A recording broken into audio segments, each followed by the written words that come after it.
All right, thanks for joining me. This is James Shippey, breaking news anchor for KOIN 6 in Portland, CW. And for today's KOIN Conversation, we're closing out Black History Month, and I'm really excited to highlight a first in Gresham's history. About 2 years ago, I interviewed the first black firefighter in Gresham's history, Jeff Hairston. He was, at that time, the lieutenant. But now things have changed because he's actually now the first black fire chief in the history there. I'm going to show an image of him here. It was really great to sit down and talk with him. He was sworn in January, and his promotion follows more than 2 decades of service and a career path that took some unexpected turns.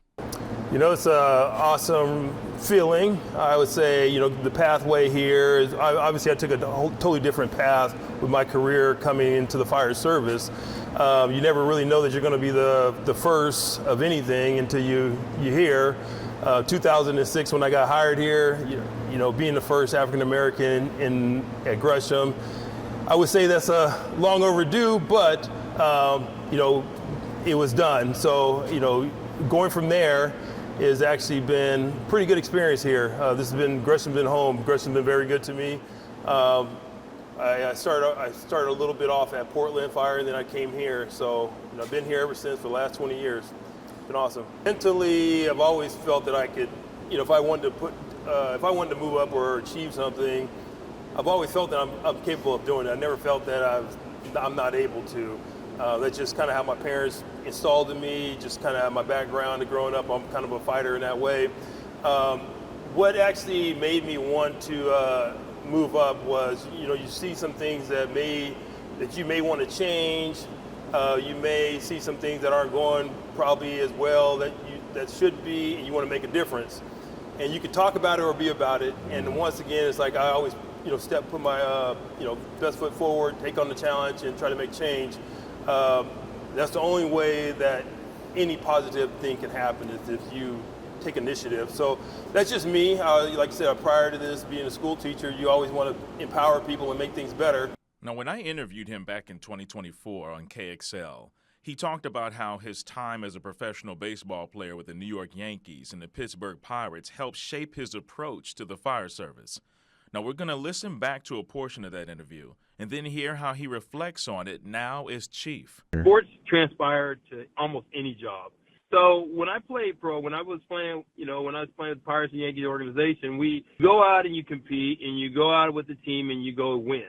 Your job is to win the day whenever the game is, kind of like we said, whatever demands. If I got to put over a bunt or whatever, then I put the bunt down. They need me to get a base hit. Same thing in the fire department. You know, whenever there's a fire and there's a task, okay, we need this guy to throw a ladder, put a ladder to the second story window. Need this person to climb up and save the person. It's all like you're all working together. You just have to do your job and to be a professional at it. You come from a lineage of ball players, and like how did that shape you becoming a leader, this leadership role, and even from the classroom to here at the fire station? Well, any athlete, when you're an athlete, especially at a high competitive and you want to be a competitor in your life, you just become a natural leader because you're trying to win. You want to win. So you just gravitate towards that leadership position, and you want to bring people along with you, because if you're a team person, you have to bring everybody with you to win. You can't win by yourself. So, you know, coming from my family lineage, going back to that, you know, started with my grandfather. My father played pro. Every pretty much male in my family played pro baseball. We got some basketball, some good genes. Yeah, we got some basketball and some football players in there too. But majority of them played baseball. Third generation in the major leagues. So we did all right. But back to kind of getting into how it translates to the fire service is that the fire service is a team game. Everybody shows up. First of all, it starts in the station. The bell goes off. Everybody in this station shows up to the rig to go win the day. Like I said earlier, just come in, win the day, fix the situation. We don't know what the situation is going to be, but we practice enough on every different type of scenario that when we get there, we're going to be pretty proficient on what we do. Same thing in sports, right? You practice every scenario in practice, so when the game time, you're able to perform. You don't perform to the level of your preparation. You perform to the level of what you didn't prepare for, right? That's right. So, that's how we do here. We practice, and train until we get it right. Until you can't get it wrong, in a way, right? Yeah, because Right? there's a lot more at stake Correct. too in a job like this, Correct. right? So Jeff, how important is legacy and representation in a department like this? Department like this, I say, for the community itself, representation is important.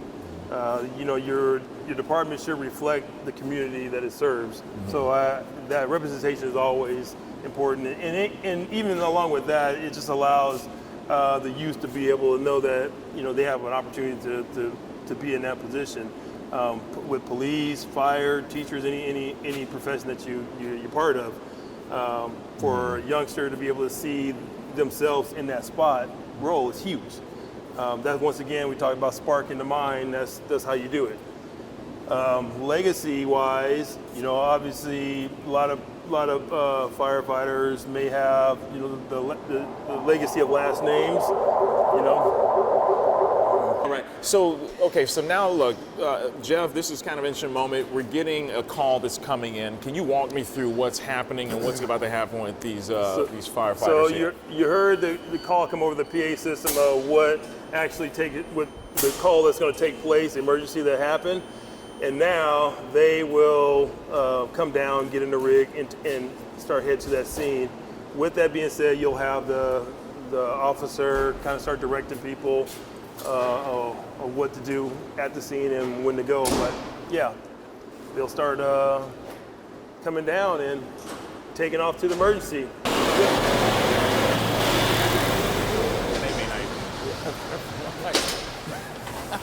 Right? So I just need people's address, their personal information, and all that. But, okay, here's the question. The way I saw them come out, it looked very routine. Yep. Now, when they're leaving like that, is it the same energy whether it's a call from an assisted living facility, someone's falling, can't get up, or, hey, we got, we need 10 units at this, commercial fire? Every call is going to have its priority in the way it comes in. But you got to remember, everybody's emergency is their emergency, so we have to treat it treat it accordingly. So if it's somebody who falls down, we want to make sure they get it. We don't know how they're, if they're stuck between a mattress, it could be suffocated or whatnot. So you still got to get there in a certain time. And obviously fires do grow, double in size every minute. So we got to get there even faster, and it might be a life-saving situation. So.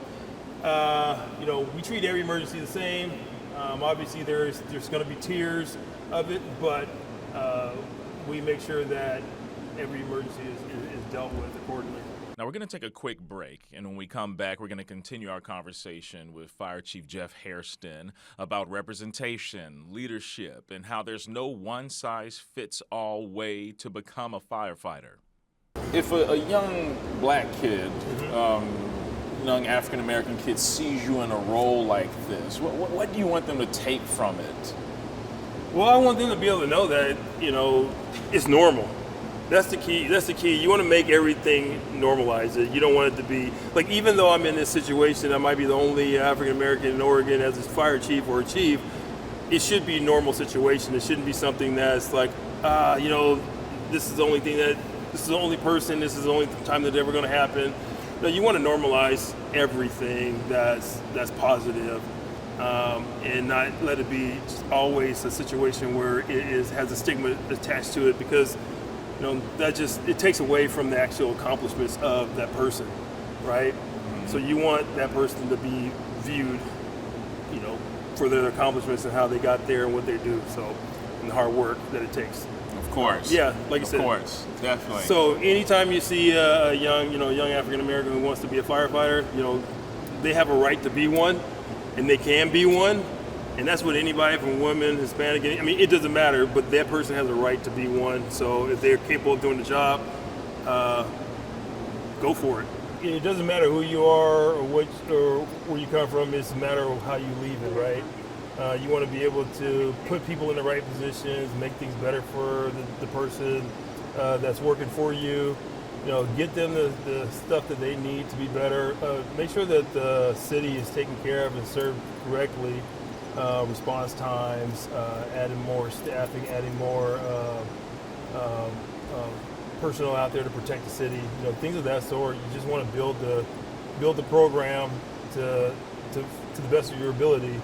I can control only so much, but what I can control, I need to make every bit of those situations count and make them better. So that's true leadership, and then making sure that people are safe around you and taken care of. That's the hugest part. All my firefighters need to return home to their families. All the families out there that our firefighters are protecting need to make it out and be well with themselves. Let us help them.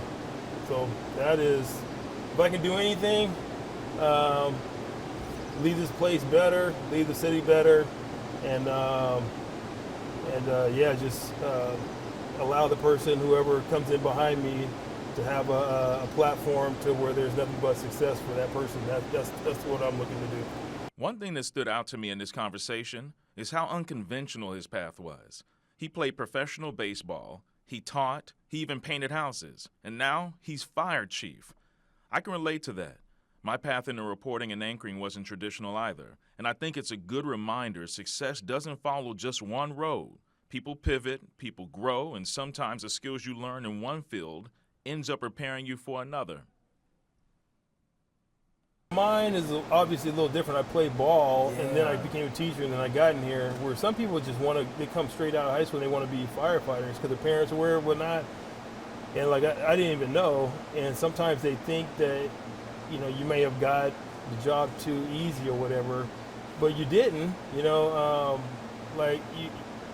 did. You just had a different path. Like I still was working as a teacher, got a degree to be a teacher, went to college to be a teacher. I played professional ball. I played at the highest level. So you end up doing a lot of things that actually prepare you for the job that most people don't know. And then when you come and apply, and you get it, sometimes people who you hear the stories of, it took me 7 years or whatever to apply to get it, and you might get it your first shot, but like I was 30 and I had done a lot of stuff, so you end up having a lot of things on your resume that prepared you for the job, and you just have to articulate it in an interview. And sometimes when people come out of high school or community college to become fire, they don't have a lot of work experience or a background, and they apply and they don't get it off the get-go because there's really not stuff to their resume. So I suggest that people get some more stuff on their resume, kind of diversify it or whatever. But outside of that, for the journey, for a lot of people, what they don't understand is you can teach. I hate to say it, but like you can teach. You can teach a monkey how to be a firefighter, but you can't teach a monkey how to be a good person, right? Yeah. So I want good people in our fire department because it makes everybody better. It makes the city better, right? And we'll teach you how to be the firefighter that you need to be. We'll teach you the Gresham way. We'll show you how to do it. Gresham is very busy. You get experience really quick out here. Of course, right? So you get experience very quick out here, and so you're going to get really good at your job pretty fast. But the one thing that you need to be is a good person. That's the one thing that you have to bring to the table that we don't bring. Like I said, everybody has to be able to take what they done and highlight it in any interview. It's like, because you got to realize, like, when you do stuff, if I'm a surfer or whatever, like, I probably surf and nobody else does that, so you're intriguing to somebody else, right? So you just have to take a lot of the stuff you've done and highlight it in your interviews. That's one. And then it all has something to do with something. So you just got to tie it together. Like, I used to paint houses and get on roofs. So then when you come in here, you realize, like, okay, well, in the fire department, you're climbing ladders. Well, I did that when I was painting houses. I learned building construction when I was, roofing houses and building decks. Stuff like that. Like, you just put it all together. When you drive a U-Haul truck to move stuff, and then, well, you driving big rigs. You know what I mean? It's like you just got to put it all together. You find out that you're probably a good candidate and you don't even know because you just haven't put it all together, and you just have to kind of sometimes think about that and realize like you're probably more valuable than you put yourself than you think you are. So. I think that's a great point, because you can use all these different life skills, and you never know what skills you've had in the past that can apply to another career that you want to go into, and then how a lot of these things are transferable, and you're making that clear there. Yeah, the fire department is customer based. When we go out on a call to if somebody falls or hurt or whatever, we're treating the customer. So, I mean, if you worked at any customer service job, you know how to speak to people and work with them and kind of give them what they need to mitigate, to fix the situation or whatever. So that's kind of the same thing. Yeah. Having a personality to be able to talk to people is huge in there, and work ethic is also huge. So those are some of the things that you can't really teach people when they come. Work ethic, honesty, integrity, those type of things. So it's kind of what you're looking for, and then everything else, we're going to show you how to, put water on fire. Of course, right? Exactly. How to hold the hose and all this other stuff. We're going to show you the rest of the stuff, but the other stuff we can't show you, so you have to, you come with it. You're way ahead of the curve. Before the cameras were off, we talked a little bit more about representation and legacy and the importance of, even though he's the first to achieve such a historic goal over there in Gresham in the fire department, that he hopes to not be the last. He hopes to set an example for younger people that want to defy odds and be the first in their own right, and hopefully it becomes more normal. And so that really stuck out to me, and especially seeing that I interviewed him in radio literally about 2 years ago to the date, and then the big highlight of that interview was him just being Gresham's first black firefighter. So now seeing him in this pinnacle leadership position, it's just great to see that growth. We had a nice long interview, and we actually condensed it down to a package that aired earlier, and we're going to close out the show with that.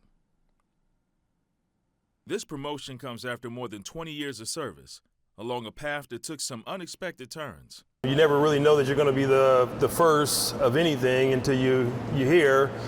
2006, when I got hired here, being the first African American at Gresham, I would say that's long overdue, but, it was done. Chief Hairston says success came down to mindset, even when the future wasn't clear. Mentally, I've always felt that I could, if I wanted to move up or achieve something, I've always felt that I'm capable of doing it. I never felt that I'm not able to.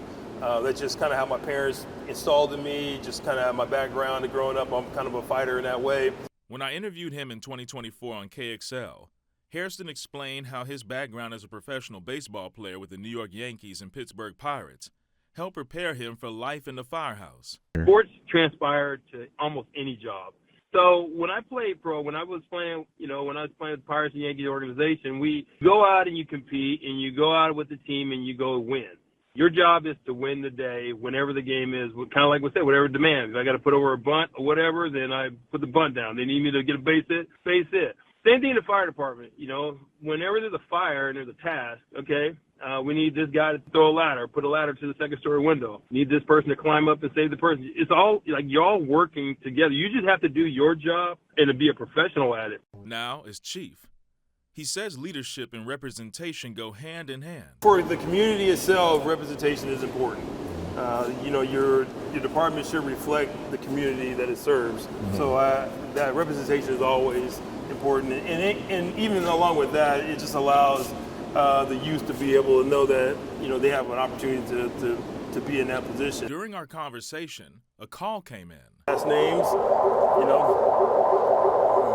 Even as chief, he says every emergency deserves the same urgency, no matter how routine it may seem. If it's somebody who falls down, we want to make sure they get it. We don't know how they're, if they're stuck between the mattress, it could be suffocated or whatnot. So you still got to get there in a certain time.